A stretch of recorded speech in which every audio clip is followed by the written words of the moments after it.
La palabra de Dios es viva y es eficaz. Se nos presenta como una lámpara que alumbra nuestro camino. Es como un manual de instrucciones para nuestro día a día. Y a través de ella podemos descubrir y entender el plan que Dios tiene para nuestras vidas.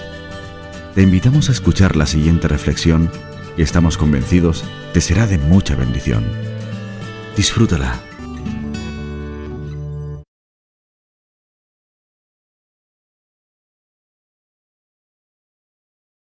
La predicación de hoy se va a titular La cultura de la glotonería y el Evangelio. Y creo que la mayoría de los que estamos aquí, o al menos los que hemos comenzado a gastar nuestra segunda etapa de la vida, ya nos hemos dado cuenta de que la sociedad cambia de manera muy rápida. Sin embargo, el corazón del hombre es el mismo. La inclinación del hombre hacia el mal es el mismo desde la caída. Sus deseos, sus pasiones pecaminosas, sus ambiciones son las mismas desde entonces. También sus pecados son los mismos. Pero podemos decir con certeza que nuestra generación aquí en Occidente está inmersa en el apogeo de la cultura de la glotonería. Mira, no solo tenemos a nuestra disposición cantidad de diferentes alimentos, sino que tenemos el poder adquisitivo de poder consumirlo.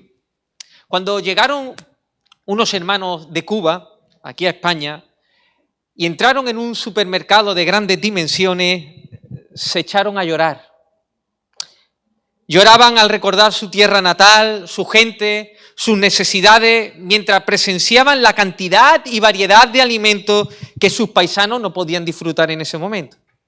Nosotros, con una sola llamada o con un solo clic, podemos recibir en nuestro domicilio tipos de alimentos originariamente de otras partes del mundo.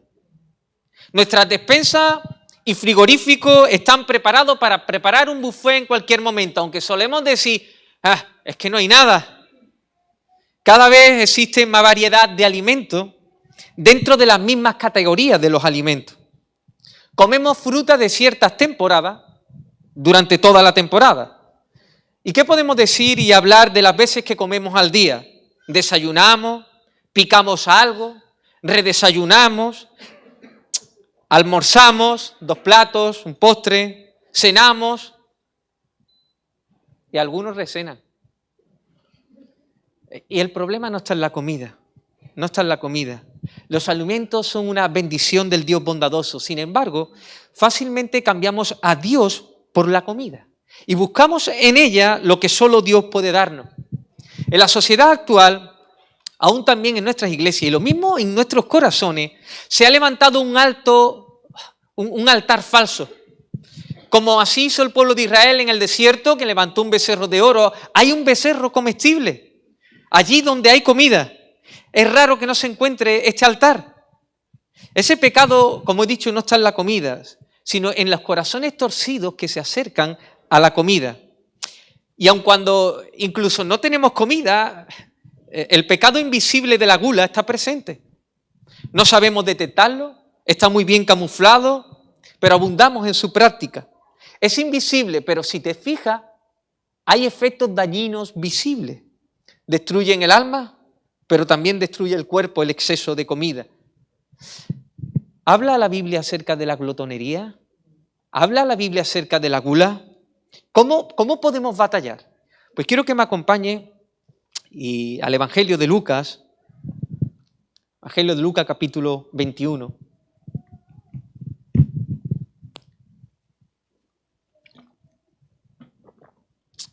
Lucas capítulo 21, vamos a centrarnos en los versículos 34 al 36. Y Jesús comienza a responder a dos preguntas que le hicieron sus discípulos.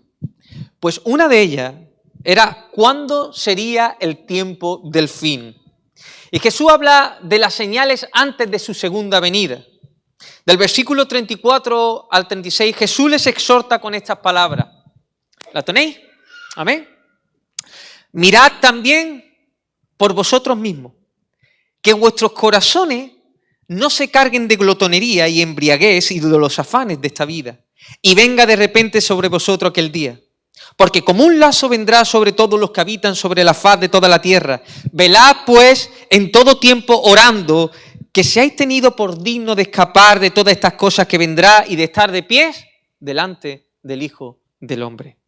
Jesús viene pronto. Jesús viene pronto. Y cuanto menos falta el tiempo de su regreso, aumenta la glotonería, la embriaguez y la preocupación por las cosas de la tierra. En otro lugar, cuando se habla de la segunda venida de Jesús, se dice que está precedida por las costumbres y los hábitos de las personas de las sociedades, como en los tiempos de Noé y como en los tiempos de Sodoma y Gomorra. ¿Y sabe qué se destaca? Que comían y bebían. ¿Qué está diciendo? ¿Es malo comer y beber? No. Pero sus mentes están centradas en lo terrenal. Se exceden en estas cosas. Buscan lo que hay debajo del sol y en ello creen que van a encontrar la felicidad y su gozo. Por tanto, estas palabras toman mucha fuerza en este tiempo del auge de la cultura glotona de nuestro tiempo. Y Él nos insta a mirar, a vigilar, a cuidar de nosotros mismos. Cuidado que nuestros corazones no se carguen de glotonería. Velad pues en todo tiempo orando para que seáis dignos de cuando venga Jesús estar delante de Él en pie. Hoy con la ayuda del Señor vamos a estar tocando acerca de este tema de la cultura glotona. Es un pecado grave. Y dirá, bueno, todos los pecados son graves. Sí. Todos los pecados son graves, pero hay algunos que se destacan por el grado de sus consecuencias. Y Jesús está asociando aquí la gula, la glotonería, con hábitos pecaminosos de aquellas sociedades que han llegado al colmo de la maldad. Así que hacemos bien en estar atentos, en vigilar, en mirar, y con la ayuda del Señor, el primer punto que vamos a ver en el día de hoy es la cultura de la gula y la glotonería, y ahí vamos a hablar de qué es la gula, sus falsas promesas, sus efectos dañinos, y en el segundo punto vamos a ver cómo batallar contra este pecado. ¿Seguís conmigo? ¿Amén? Comencemos con este primer punto, la cultura glotona. Jesús nos está instando a cuidarnos de este enemigo invisible llamado glotonería. ¿Invisible has dicho? Sí, porque no somos muy hábiles para detectarlo. Es como ese ruido de la campana extractora que está puesta y de repente no sabes tú por qué, pero estás alzando la voz y gritando para hablar, estás inquieto y no te das cuenta de que estaba encendida hasta que alguien va y la apaga y dice, ¡qué alivio, chiquillo! La glotonería es como un ladrón que está muy cerca de nosotros y nos roba la manifiesta presencia de Dios y no nos damos ni cuenta. No nos damos ni cuenta, ni siquiera sospechamos de Él. No le damos realmente importancia a nuestra forma de relacionarnos con la comida y los alimentos. Si se habla de este pecado, lo más que sentimos es una risita floja. No lo consideramos como una auténtica ofensa a Dios. No lo consideramos como un auténtico devorador del alma y destructor de nosotros. Sí, decimos, es verdad, no estoy en mi mejor momento con el Señor, veo que no avanzo, pero no lo relaciono nunca con la forma en que percibo los alimentos, ni mi actitud hacia ellos. El problema será otro. Billy Graham dijo al respecto, es un pecado que la mayoría de nosotros cometemos, pero pocos mencionamos. Es uno de los pecados más frecuentes entre los cristianos. Quiero decirte que Dios creó los alimentos para que los disfrutásemos. La Biblia dice mucho acerca de los alimentos y del disfrute de ellos. La ley, por ejemplo, de Dios había establecido que hubieran varias fiestas judías y en esas fiestas judías había ¿qué? Comida, había bebida.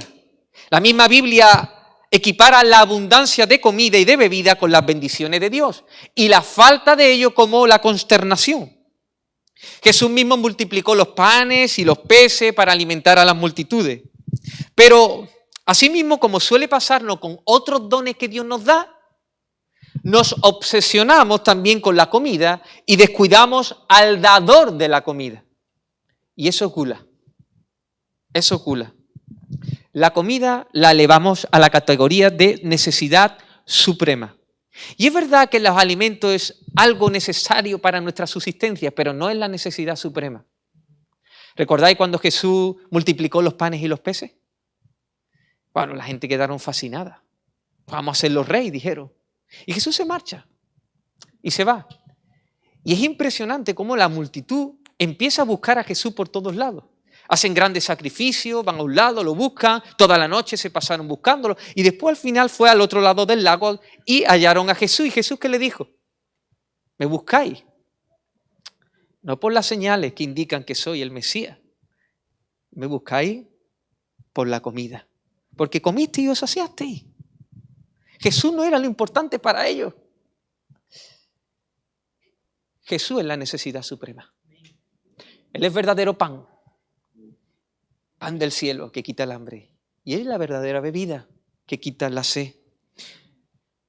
Nuestro contentamiento y satisfacción debe encontrarse en Él. Pero cuando la comida se lleva a nuestros afectos más supremos, entonces convertimos la comida en un ídolo comestible, un becerro comestible. Otro autor dice, la gula es un vicio desordenado por el placer conectado con la comida. El glotón continúa ingiriendo alimentos sin sentir hambre. La gula no es esa sensación de hambre cuando uno no ha tenido suficiente comida para satisfacer el hambre. Es el pecado en exceso, de consumo desenfrenado. El alma del glotón dice más. Comer más de lo que necesita tu cuerpo es glotonería, es gula. Me imagino que muchos de vosotros habéis visto la película de Charlie y la fábrica de chocolate. Se encuentra un personaje llamado Augustus Gloop. Es el chico obeso, adicto a los dulces, que quiere más y más y más, hasta que cae en un lago de chocolate, donde le espera, puede ser la muerte.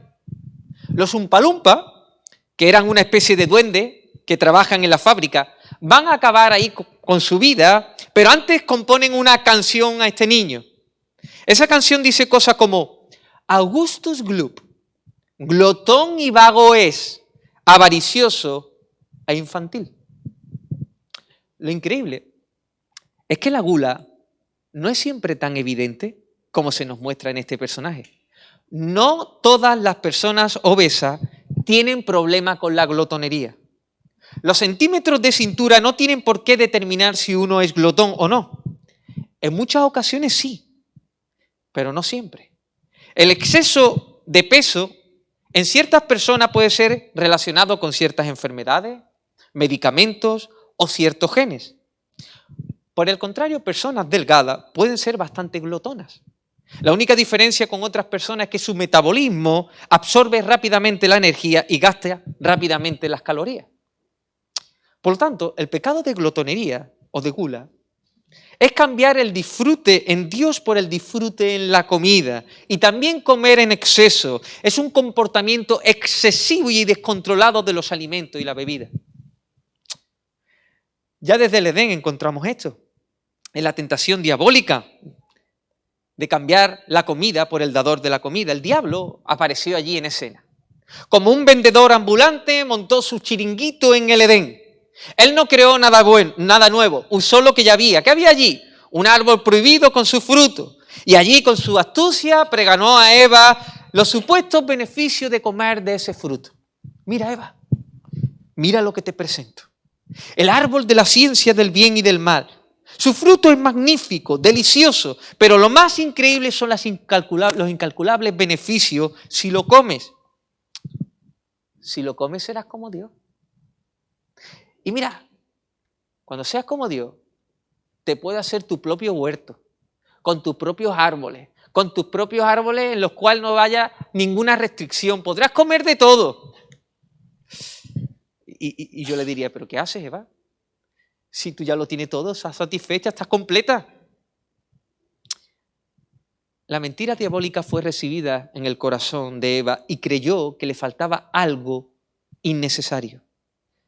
Esta mentira se coló en relación a la comida. comenzó, dice la Escritura, que cuando escuchó al diablo, comenzó a ver el árbol como ¿qué?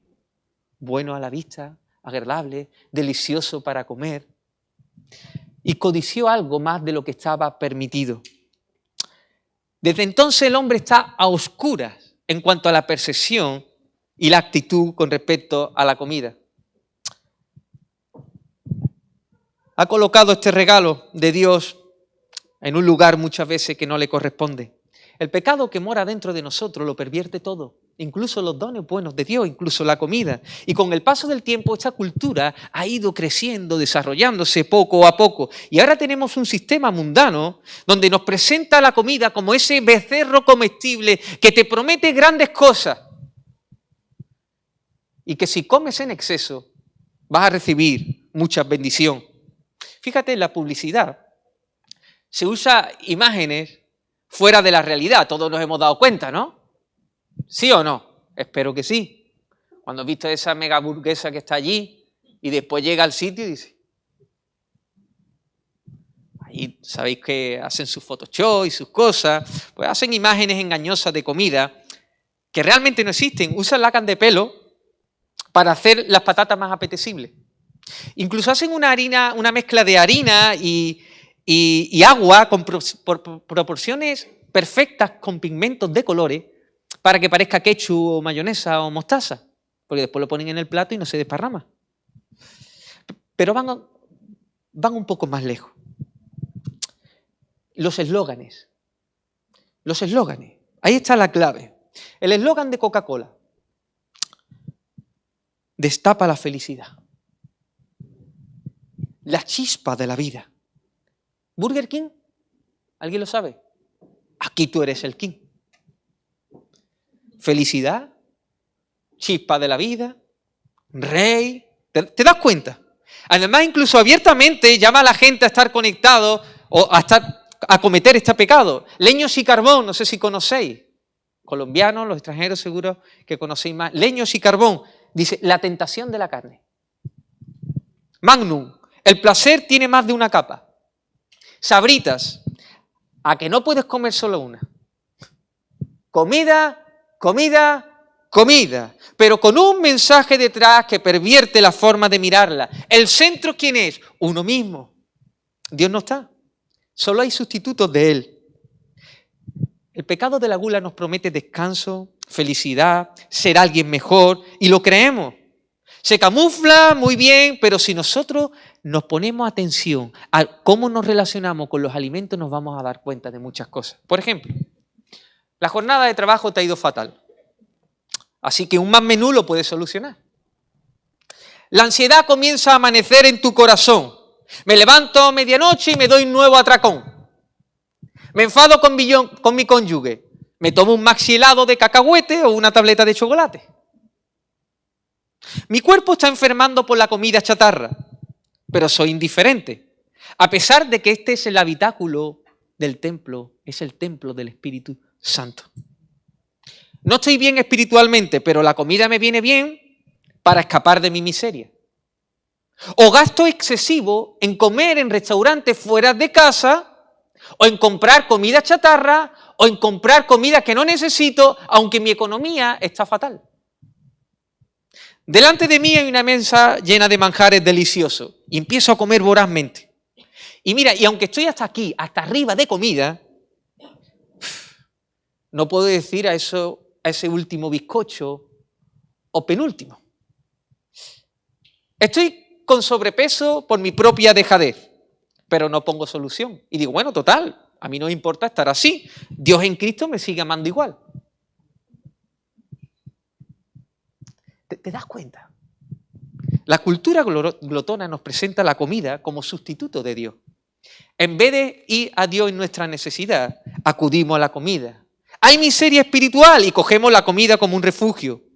Y lógico, ¿no? ¿Tú te imaginas que pasamos y vemos ahora aquí en la esquina a un mendigo que está muerto de hambre?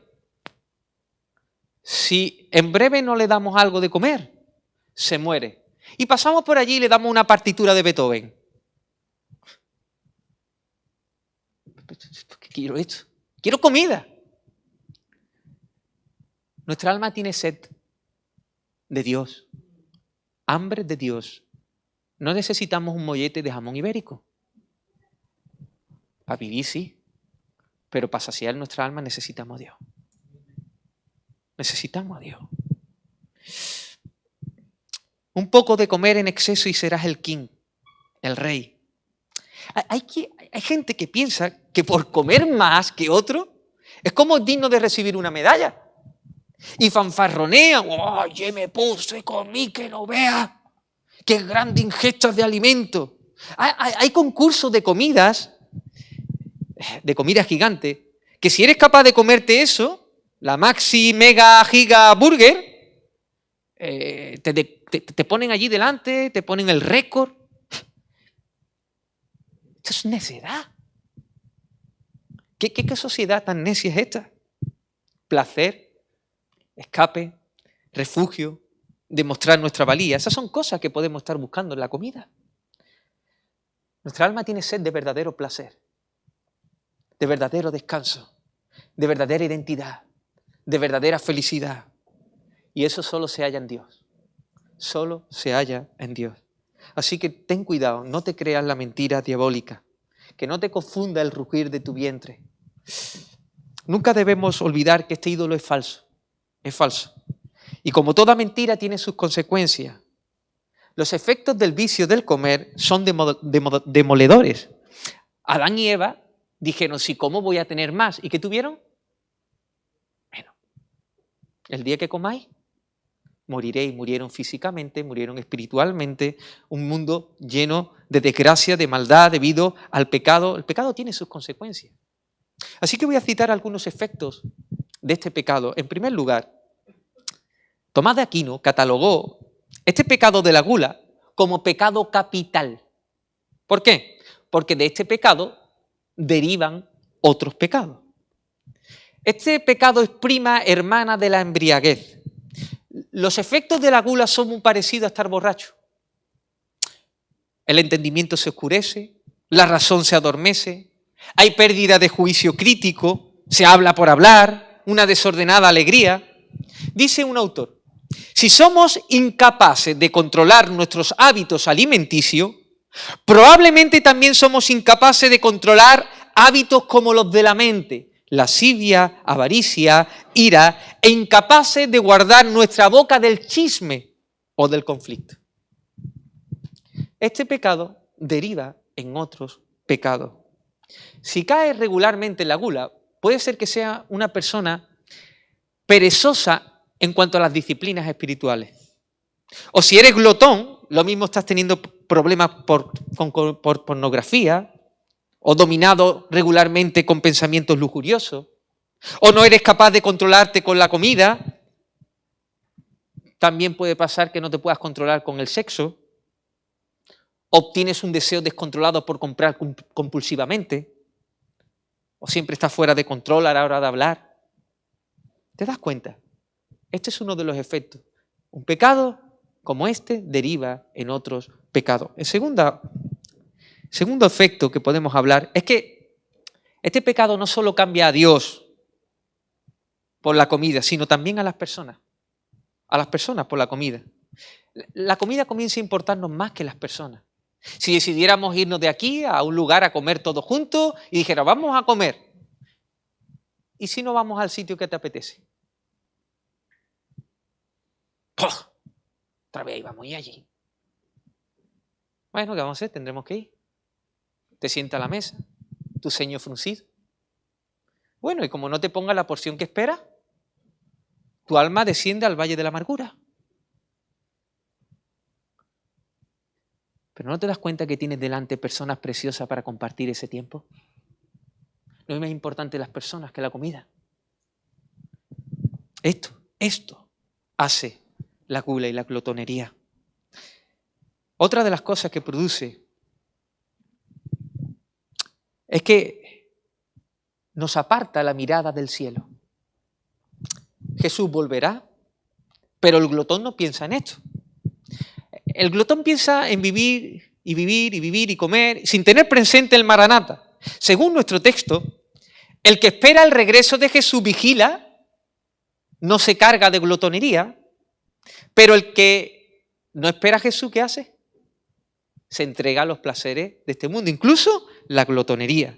Su alma pierde el norte, comienza a vivir sin el deseo de que Jesús vuelva. Total, ¿tenemos comida?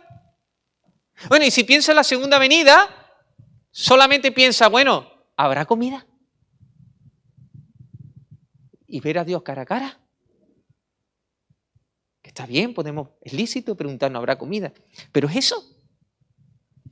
El glotón es un hombre sin dominio propio, que valora la comida por encima de Dios, por encima de las personas, que deteriora su alma, su cuerpo. Este es otro de los efectos. Que el pecado de la gula no solo destruye el alma, sino también el cuerpo, que es templo del Espíritu de Dios. Hermano, he pensado mucho en esto, en lo que voy a decir, y he meditado mucho en esto. Muchas de las enfermedades que tienen los hijos de Dios, muchas, tienen que ver con nuestra mayordomía del cuerpo.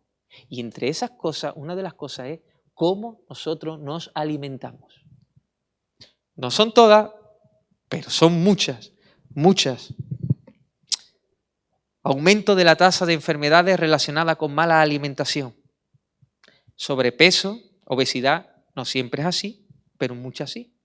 Diabetes, muchas veces no es algo genético, pero otras muchas es debido a cómo hemos comido durante mucho tiempo. Enfermedades cardiovasculares, dolores articulares, muchísimas cosas tienen que ver con nuestra forma de alimentarnos. Y nosotros tenemos un plus añadido de que este cuerpo no es nuestro. Ha sido comprado con la sangre de Jesucristo. Y en nuestro cuerpo debemos glorificar al Señor. Hermanos, la cultura de la glotonería avanza. Y avanza a paso agigantado. Es casi omnipresente. Mira, sus mensajes están por casi todo lugar. Esta cultura pecaminosa te invita a sumergirte en ella. Te promete descanso, felicidad, pero no cumple. Te influencia, pero no te das cuenta. Te controla como una marioneta, pero no ves los hilos con los que te mueve. Te hace ver la comida por su apariencia externa, pero no te dice las consecuencias eternas. Te promete ser más, pero te lo quita todo. Te invita a excederte para ganar un bien para ti, pero destruye tu cuerpo después de haber destruido tu alma. Y Jesús lo advierte. Versículo 34. Mirad. Le debemos pedir al Señor, danos discernimiento, Señor.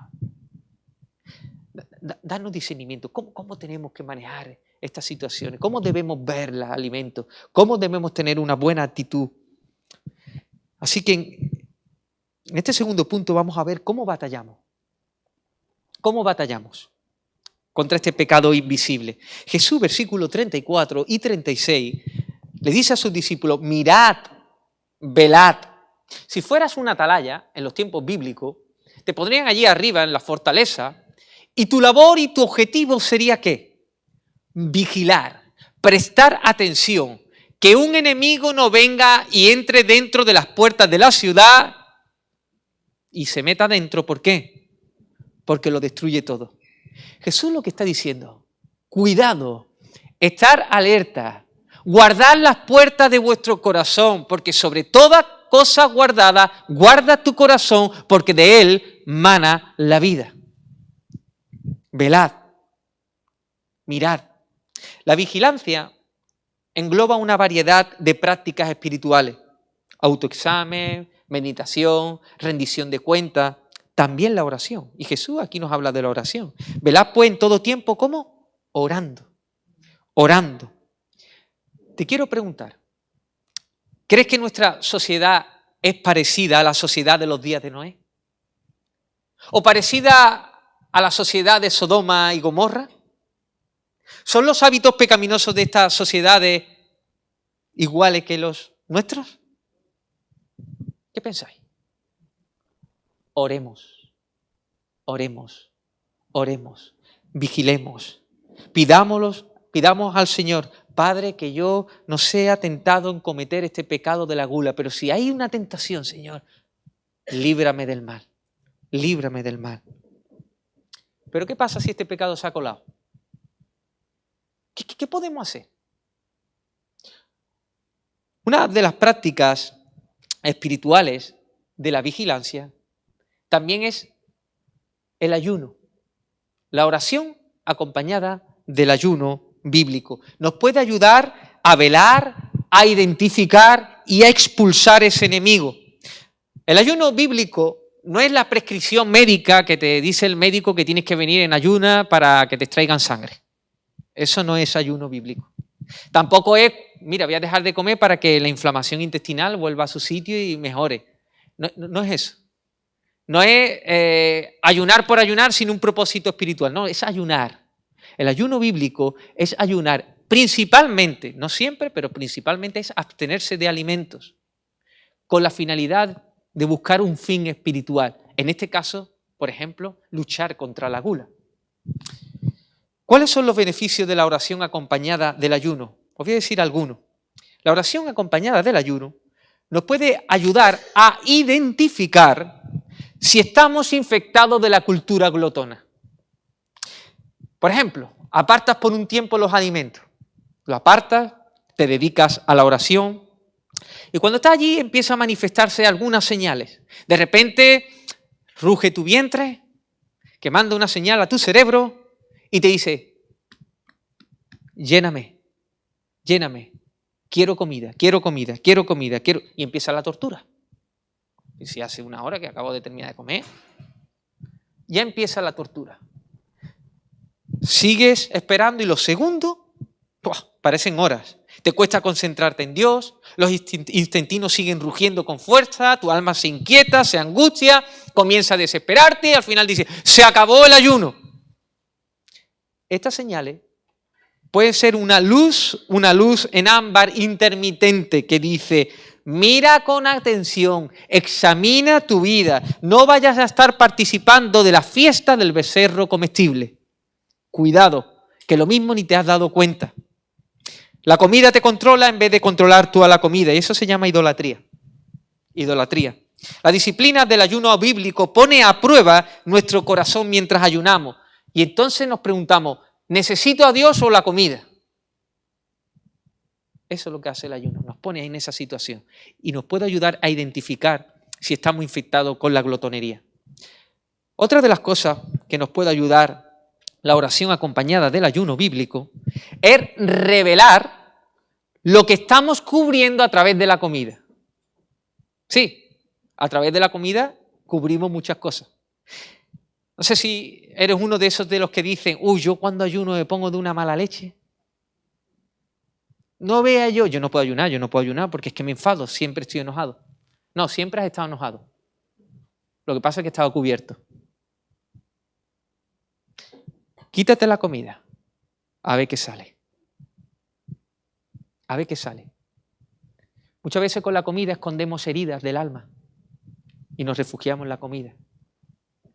Muchas veces situaciones dolorosas de nuestra vida pasada, nos escondemos ahí. Muchas veces la insatisfacción del alma y acudimos a la comida. Pero cuando tú te pones a ayunar y retiras los alimentos, ¿qué haces? Sale a flote lo que realmente hay en el corazón. Habéis visto esas piscinas llenas de agua, ¿verdad? Y muchas veces en las piscinas de agua, tú la ves y dices, anda, qué limpia está. Pero muchas veces la suciedad está en el fondo.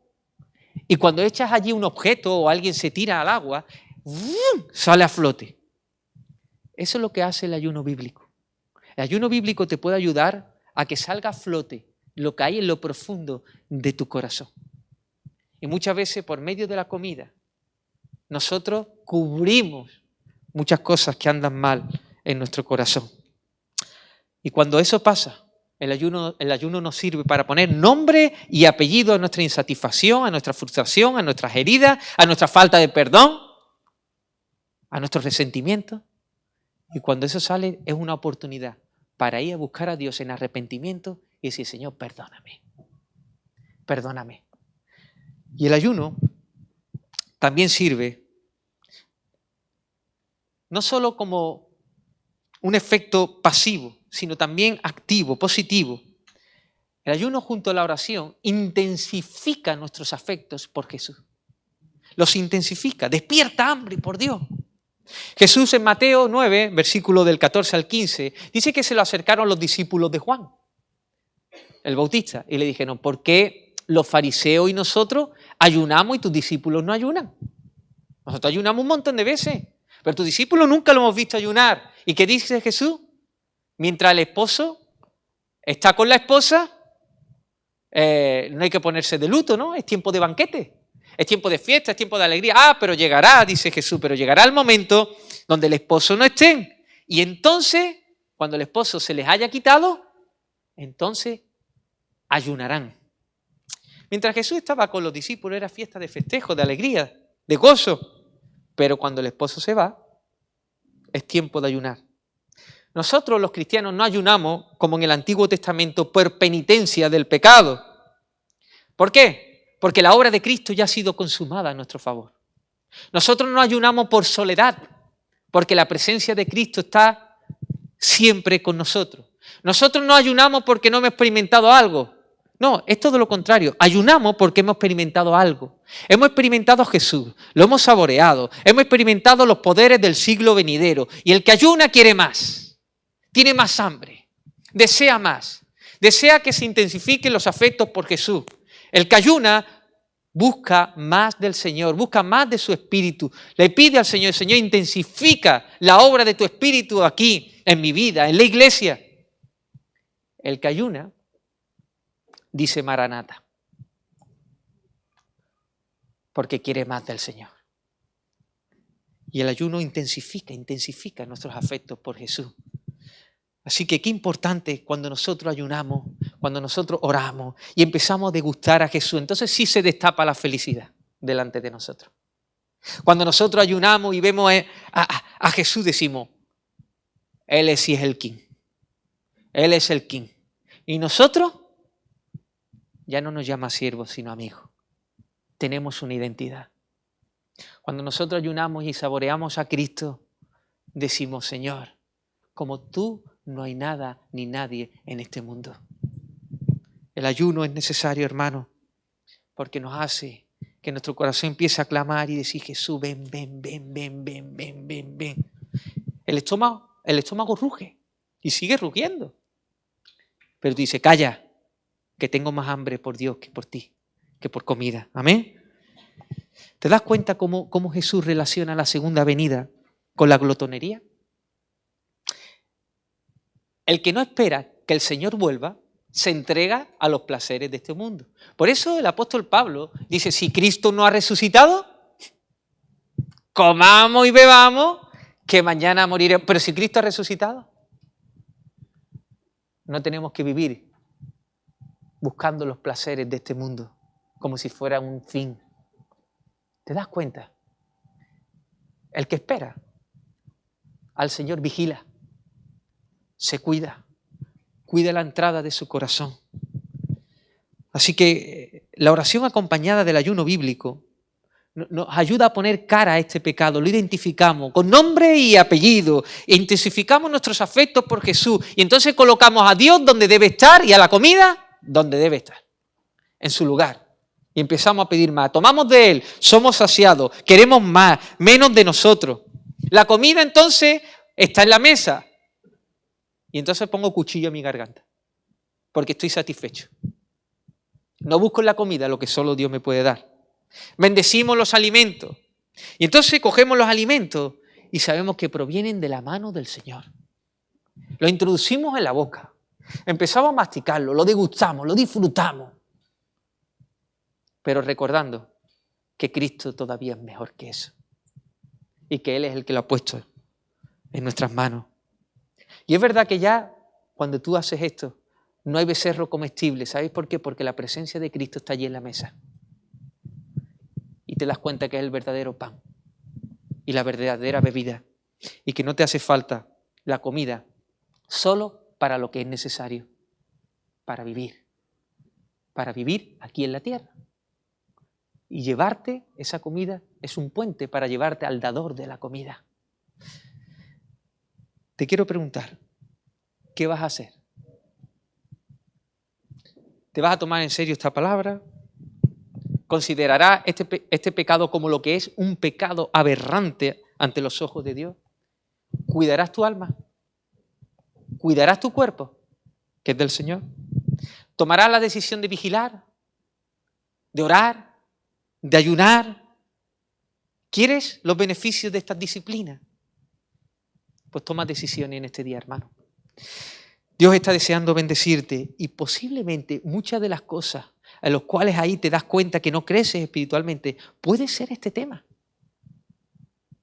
A lo mejor no lo has considerado, pero a lo mejor no estás dando ciertos estirones espirituales que ya deberías dar por tu relación con la comida o por tu mayordomía con respecto al cuerpo. Lo mismo está diciendo, mire, yo lo que necesito es motivación. Bueno, mañana es lunes, está bien, ¿no? Y bueno, y hasta aquí el nuevo curso. Yo creo que es la fecha ideal para ponerme a dieta. Y bueno, a algunos será bueno que se planteen tomar hábitos más saludables. Pero la única motivación poderosa para batallar contra la gula es no mirándote a ti, es mirando a Jesús. Su vida, su muerte, su resurrección, el Evangelio de Jesús es el motor. Si estás viendo que necesitas luchar contra este pecado, tienes que mirar a Jesús. Lo primero. La motivación viene de Él, de su vida, de su muerte, de su resurrección, de que un día va a volver. Jesús también vivió en una vida, en una sociedad llena de glotonería, a pesar del hambre que pasaban en aquella época. Jesús era judío. Y como judío, tuvo que celebrar todas las fiestas judías. ¿Y qué había en las fiestas? Comida, abundante bebida. Y él estuvo allí. Sus amigos, los extraños, incluso los enemigos lo invitaron a casa. ¿A qué? A comer. Se sentaba a la mesa con gente pecadora. Asistió a bodas donde había abundantes banquetes, abundante bebida, pero nunca comió en exceso. Nunca. Había gente que le insultaban incluso a Jesús, lo llamaban comedor y bebedor, o sea, glotón y borracho. ¿Por qué? Porque comían con gente pecadora. Y no sería por su fisionomía, seguramente, sino por esto último que acabamos de decir. Comía con gente pecadora. Pero nunca hubo nadie jamás en la tierra que disfrutara de la comida como disfrutó Jesús. Pero nunca cambió al Padre por la bondad de la comida. Ni un centímetro se le desvió su corazón. Nunca lo controló la comida. Nunca permitió que ese enemigo entrara dentro de su corazón. La comida ni siquiera cambió su agenda. ¿Recordáis cuando estaba en Samaria y los discípulos habían ido a comprar comida y vinieron? Y dice, mi comida es que haga la voluntad de mi Padre. Y siguió en Samaria, siguió testificando en Samaria. No le cambió la agenda. Ni siquiera en su momento de uno de los momentos de más debilidad, después de haber ayunado 40 días, y se le presentó el diablo y dijo, ¿convierte esta piedra en qué? En paz. Ni siquiera ahí se dio, sino que le dijo, no solo de pan vivirá el hombre, sino todo lo que sale de la boca de Dios. Amén. De toda palabra que sale de la boca de Dios. Que Jesús se sentó con las personas, pero nunca las cambió por la comida. Ellas le importaban más que el plato de comida. Nunca se enfadó pecaminosamente por no recibir la comida que le gustaría, ni la porción que le gustaría. Amaba a la gente, se sentó con sus discípulos y les enseñaba en medio de la comida. Se sentó con publicanos, pecadores y los ganaba. Jesús nunca cambió el descanso, el placer, la felicidad que se hallaba en el Padre por la comida. Nunca. Nunca cometió el pecado de la gula, ni siquiera una vez. Y aunque era sin pecado, ¿sabe qué le pasó? Fue a la cruz del Calvario. ¿Por qué? Para cargar el pecado de todos nosotros, incluido el de la gula y la glotonería. Eso lo hizo Jesús por amor a ti y por amor a mí. Ese pecado aberrante nuestro lo llevó Jesús en su propio cuerpo, el cual fue castigado y quebrantado por el Padre. Querida alma, quiero decirte que Jesús resucitó. ¿Y sabe qué significa eso? Que ha vencido a la muerte, al que tenía el imperio de la muerte, y ha vencido el pecado. Si Él resucitó, hay esperanza. Él va a volver. Y también hay esperanza de perdón para ti. Así que si en este día te has dado cuenta, a lo mejor no de este pecado, de otros pecados, o de tu naturaleza pecaminosa, hoy puedes venir al Señor, porque hay perdón para ti, porque Él llevó el pecado de todos nosotros en la cruz del Calvario, el pecado de su pueblo, para aquellos que en Él crean, no se pierdan, mas tengan vida eterna. Ven a Él en este día, confía en Él y Él hará. Amén. Y a ti, querido hermano, quiero decirte que en el Evangelio reside nuestra motivación para batallar contra la glotonería. Así que antes de hacer nada, si te has dado cuenta que tu actitud es errónea con respecto a los alimentos, empápate del Evangelio de Jesús. Predícatelo, recuérdatelo. No hagas una dieta simplemente para estar mejor de salud. Nosotros no buscamos esa finalidad. Eso es un resultado. Nosotros lo que queremos es cuidar nuestro cuerpo para glorificar a Dios con él. Y después Dios puede darte el estar mejor saludablemente o no. Pero tú hónralo. Hónralo en el comer y en el beber. Ya sea que comáis o bebáis, hacerlo todo. Todo. Todos los días. Que un día, no. Todos los días. A todas horas. En cada momento. Con cada pensamiento. A cualquier lugar que vayamos. Donde haya comida. Siempre, siempre, siempre honrar al Señor. En todas las ocasiones que el Señor nos permita. Amén. Acuérdate que Jesús vivió sin practicar la gula. Murió por la glotonería de nosotros. Y resucitó para darnos victoria sobre la insaciabilidad. Termino preguntándote, ¿qué harás